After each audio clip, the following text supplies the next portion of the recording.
Hey, John, I don't like inflation and I'm thinking about retiring. What do I do?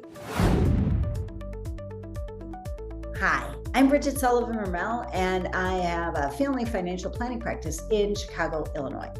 And I'm John Shearer. I've got a family financial planning practice in Middleton, Wisconsin. Before we dig into Bridget's distaste for inflation, I want to remind everybody, hit that subscribe button. That helps other people find this content on YouTube. So subscribe and let's talk about inflation. I love how you say that, Bridget.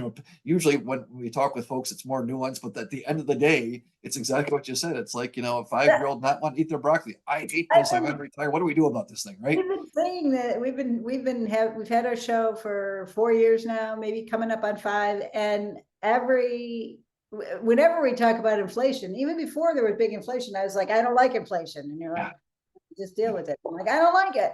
Right.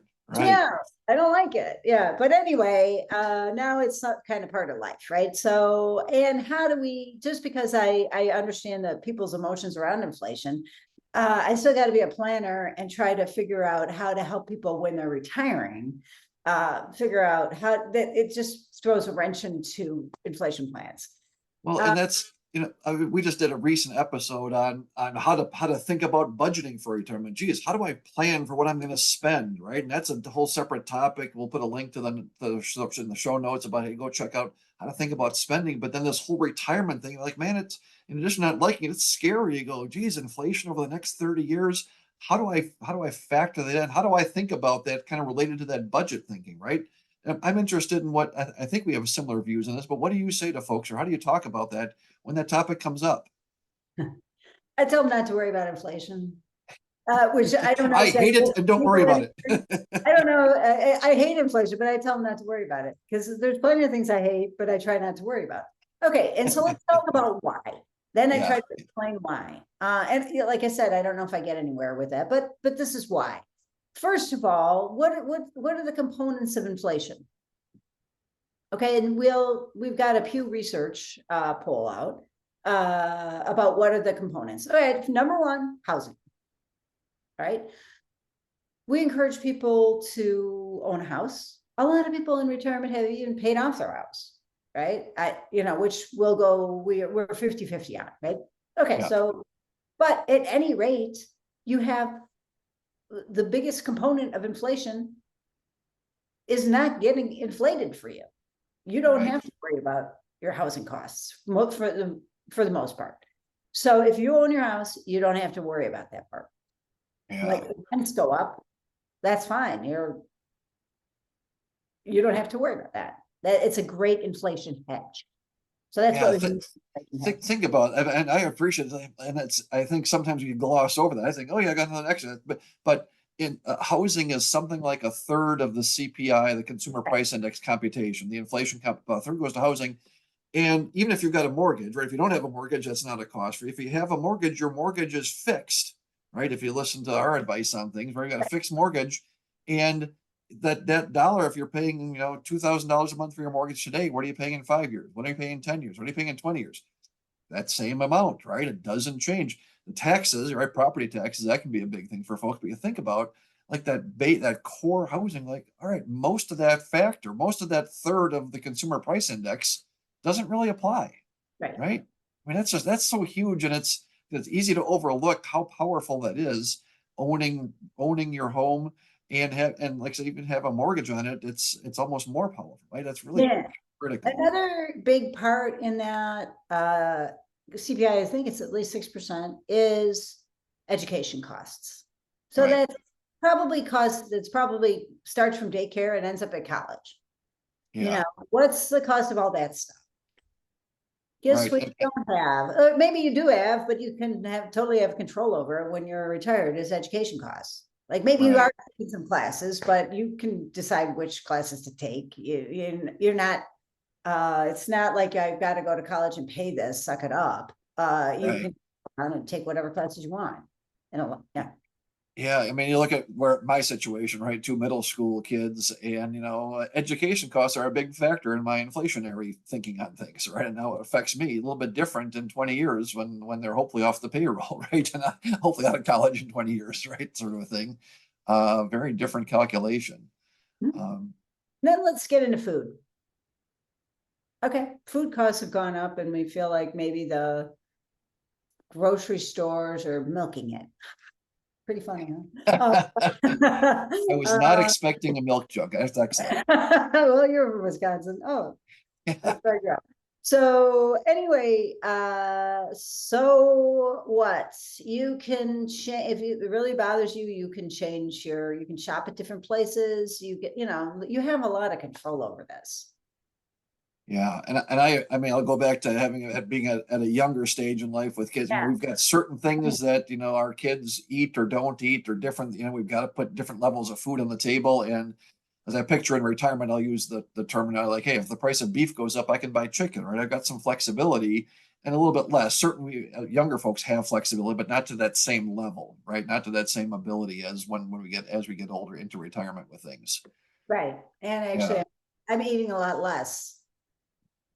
Yeah, yeah, Getting yeah, older. right. Eating less as you get older, just in general, sort of thing, right? Yeah. I mean, That flexibility we should idea kill. and But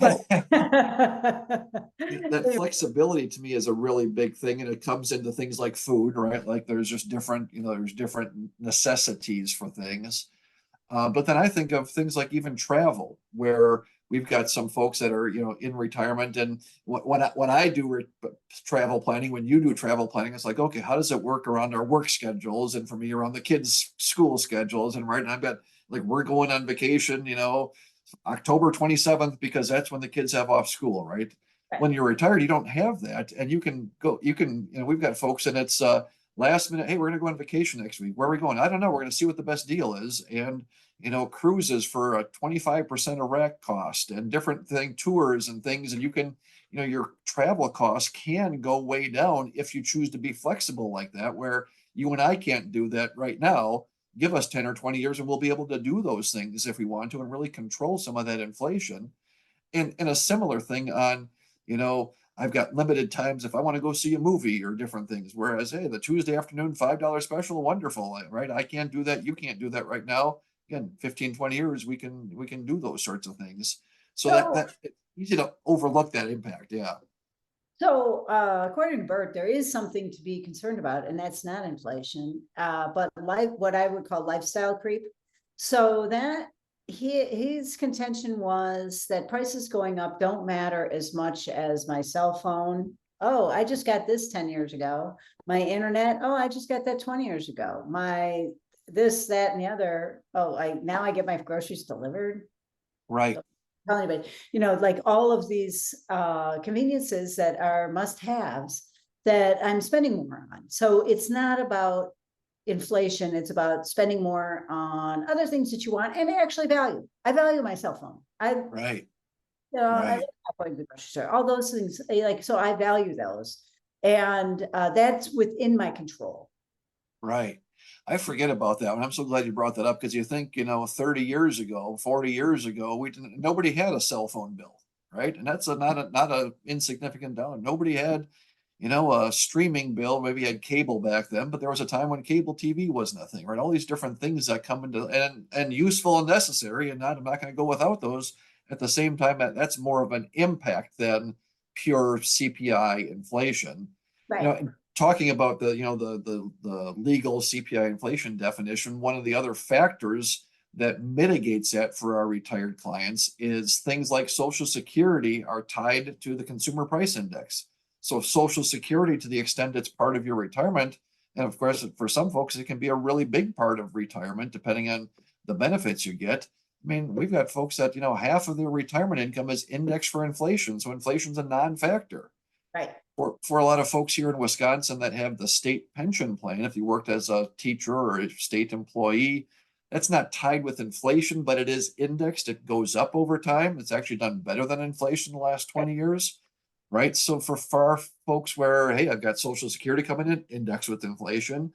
If I'm a teacher, let's say I've got my state pension, that's indexed, let's call it inflation, even though it's not purely that. You go, golly, I might have, 3/4 of my spending in retirement.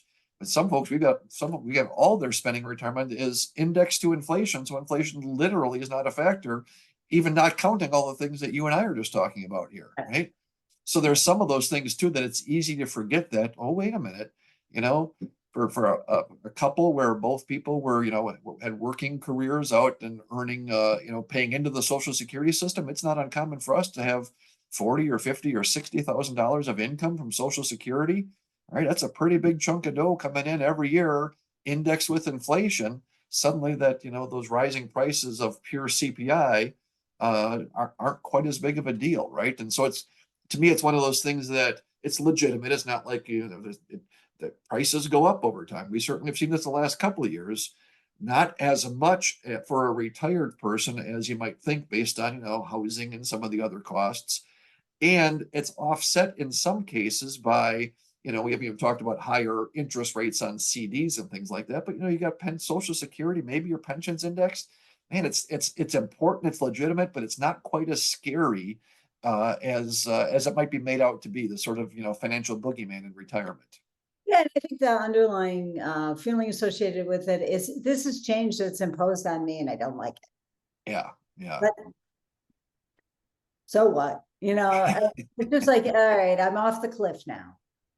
My reptile brain has taken a break, Right. Well, and if you don't remember anything about this episode, just remember, I hate it and don't worry about it. Right? That's the takeaway. Exactly. All right. Hey, with that, that's a great place to wrap her up here. Again, I'm John Shear. I run a fee-only financial planning practice in Middleton, Wisconsin. And I'm Bridget Sullivan-Mel. I've got a fee-only financial planning practice in Chicago, Illinois. John and I are both proud members of the Alliance of Comprehensive Planners, which is a group of fee-only financial planners that focus on tax-focused, comprehensive planning. It's all over the country. John and I are both taking clients now, but if you're interested in finding somebody that's in your local area, you can check out acplanners.org. And don't forget, hit that subscribe button.